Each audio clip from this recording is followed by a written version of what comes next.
Hello செல்லுங்களா, எல்லாரும் சாப்பிட்டாச்சா? சரி, தூங்க போலாமா?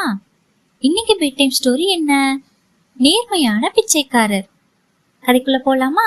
வாங்க. ஒரு மன்னனுக்கு ஒரு மனுஷன் தனக்கு கிடைக்கிற அதிர்ஷ்டத்தை எப்படி பயன்படுத்துறான்னு தெரிஞ்சுக்க ஆசைப்பட்டாரு. அத சோதிச்சு பார்ப்பதற்காக ஒரு நாள் 2 ரொட்டி துண்டு எடுத்துட்டு வர சொன்னாரு. அதுல ஒரு ரொட்டி துண்டுக்குள்ள விலையுயர்ந்த வைரக்கற்களை வச்சாரு. அப்புறம் 2 ரொட்டி துண்டுகளையும் ஒரு பணியாளன் கிட்ட கொடுத்து, தகுதியுள்ள கண்ணியமான மனுஷன் ஒருவனுக்கு இந்த கனமான ரொட்டியையும் இன்னொரு ரொட்டிய ஒரு பிச்சைக்காரனுக்கு கொடுத்துருன்னு சொன்னாரு. அந்த பணியாளனும் நீண்ட அடர்த்தியான தாடி இருக்கிற ஒரு சாமியார பார்த்து அந்த கனமான ரொட்டி துண்டை கொடுத்தாரு. அப்புறம் இன்னொரு ரொட்டி துண்டை ஒரு பிச்சைக்காரனுக்கு கொடுத்தாரு. சாமியார் மாதிரி இருக்கிற அந்த நபரு அந்த ரொட்டி துண்டை உட்டி பார்த்துட்டு, அந்த ரொட்டி துண்டு ரொம்ப கனமா இருக்கு, அதனால அதை சரியா பக்குவப்படுத்தல போல இருக்குன்னு நினைச்சிட்டு அவர் பக்கத்துல வந்துட்டு இருக்கிற ஒரு பிச்சைக்காரனை பார்த்து, இங்க பாருப்பா, எனக்கு அவ்வளவா பசிக்கல, இந்த ரொட்டி துண்டு வேற ரொம்ப கனமா இருக்கு, அதனால இதை நீ சாப்பிட்டுக்கோ, உன்னோடது ரொம்ப மெலிசா இருக்கு பாத்தியா, அதை எனக்கு கொடுத்துருன்னு வாங்கிக்கிட்டாரு. அந்த பிச்சைக்காரனும் அந்த மாதிரி கொடுத்து மாத்திக்கிட்டாரு. மன்னர் என்ன பண்ணாருன்னா, இவங்க 2 பேர்த்தையும் பின்தொடர்ந்து போக சொல்லி சொன்னாரு. அதன்படி அந்த பணியாளனும் இவங்க 2 பேர் பின்னாடியும் போய் என்ன பண்றாங்கன்னு பார்த்தாரு. அப்படி பார்க்கும்போது அந்த சாமியார் மாதிரி இருந்தவரு வீட்டுக்கு போய் தன்னோட போலி தாடியையும் மீசையும் எடுத்துக்கிட்டு அந்த ரொட்டி தொண்டை சாப்பிட்டுக்கிட்டு மறுபடியும் அந்த தாடியும் மீசையும் ஒட்டிக்கிட்டு பழையபடி தன்னோட வேலையை பார்க்க கிளம்பிட்டாரு.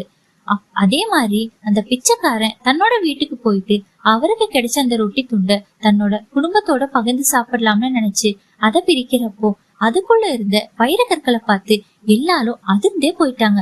அவரோட மனைவி என்ன சொன்னாருன்னா, உங்களுக்கு ஏதோ அதிர்ஷ்டம் அடிச்சிருக்கும் போல இருக்கு, அதனாலதான் இதெல்லாம் வந்திருக்கு, நம்ம இதை வச்சுக்கலாம், இதை வச்சு நம்ம பெரிய பணக்காரன் ஆயிடலாம்னு சொன்னாங்க.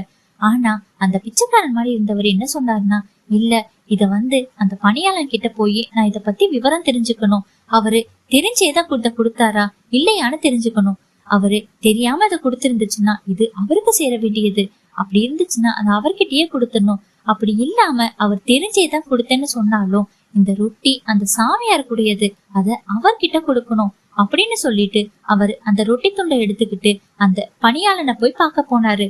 அதன்படி அந்த பணியாளனும் அரசர்கிட்ட வந்து சொன்னதுமே அரசர் ரொம்பவும் சந்தோஷப்பட்டாரு. உடனே அந்த பிச்சைக்காரனை வர சொல்லிட்டு, இது உன்னோட நேர்மைக்கு கிடைச்ச பரிசு பொருள் அப்படின்னு சொல்லி அந்த வைரக்கற்களை நீயே வச்சுக்கோப்பான்னு சொல்லிட்டோம். மேலும் பல பரிசு பொருட்களையும் கொடுத்து அவரை அனுப்பி வச்சாரு. அதை வாங்கிக்கிட்டு பிச்சைக்காரன் ரொம்ப சந்தோஷமா இருந்தாரு. அவர் அதை எடுத்துட்டு போயிட்டு அவருக்கு தெரிஞ்ச கஷ்டப்படுற நிறைய பேருக்கு அந்த காசை வச்சு உதவினாரு. தன்னோட குடும்பத்தையும் செல்வாக்கா பாத்துக்கிட்டாரு. என்ன குழந்தைங்களா, கதை கேட்டீங்களா? இந்த கதையில இருந்து உங்களுக்கு என்ன நீதி கிடைச்சிருக்கு? கரெக்ட். எந்த ஒரு விஷயத்துக்கும் பேராசைப்படாம தனக்கு கிடைச்சத 4 பேத்துக்கு பகிர்ந்து சாப்பிடணும் அப்படின்னு புரிஞ்சுக்கிச்சா? சரி, கதை முடிஞ்சிச்சு, எல்லாரும் தூங்க போலாமா? போன் ஆஃப் பண்ணிட்டு கண்ணை மூடி தூங்குங்க. ஓகேவா? Good night.